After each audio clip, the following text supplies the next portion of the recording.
So as we're getting finished up with China here, we're going to move on and talk a little bit about some of the different religions that they have. Now, what kind of closes us out with China. So in China, they do have a lot of different religions that people follow and practice. You have to remember it is the most populated country in the world. So there are a lot of different religions there. But several of the religions that people practice and several of the religions that are pretty popular over there, there's not a lot of people in our country that follow those. So for example, Buddhism, which we talked about a couple weeks ago, is one of the more common religions there. It just isn't, outside of China and other Asian countries, Buddhism just really isn't practiced all that much. But they have two others that we'll go over today. First one is Confucianism, created by a man named Confucius.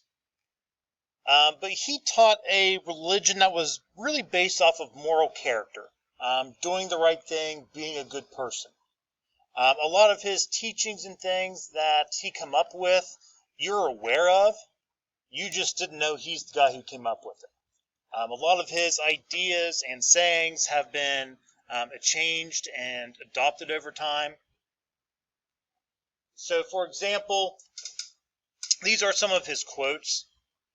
That second one down from the top, what you do not want done to yourself, do not do to others, should sound a little bit familiar. It's that golden rule, treat people how you want to be treated. Okay, that was a big part of his philosophy.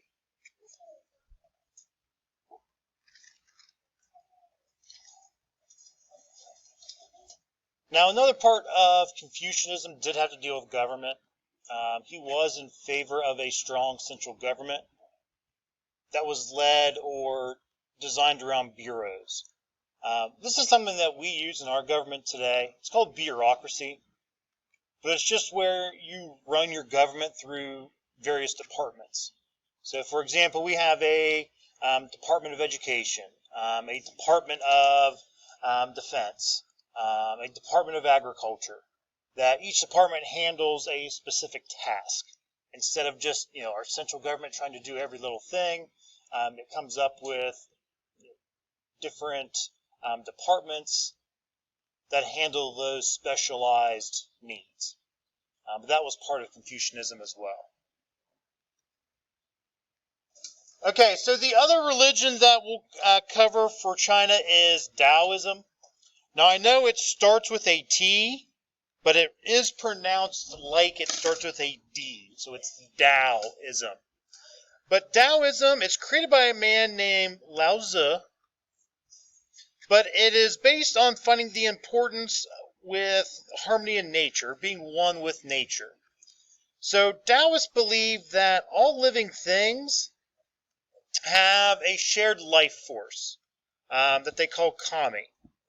And that life force is in, like I said, all living things, plants, animals, bugs, humans, you name it. And they have something called a yin and a yang. And it's important to try to keep those two things balanced. Now, for Taoism, I'm going to say that most of you guys probably have seen the symbol for Taoism before. It looks something like this. Well,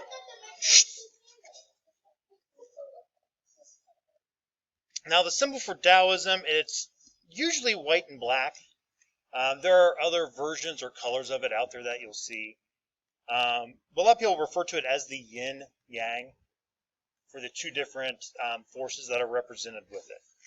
So the yin, which is the black part, or the dark portion of it, represents women, the moon, stillness, completion, and death. While the light side, or the white part of it, represents men, the sun, movement, creation, and birth.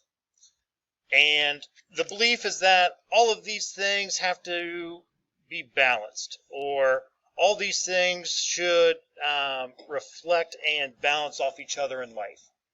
Meaning you can't have all of one without some of the other.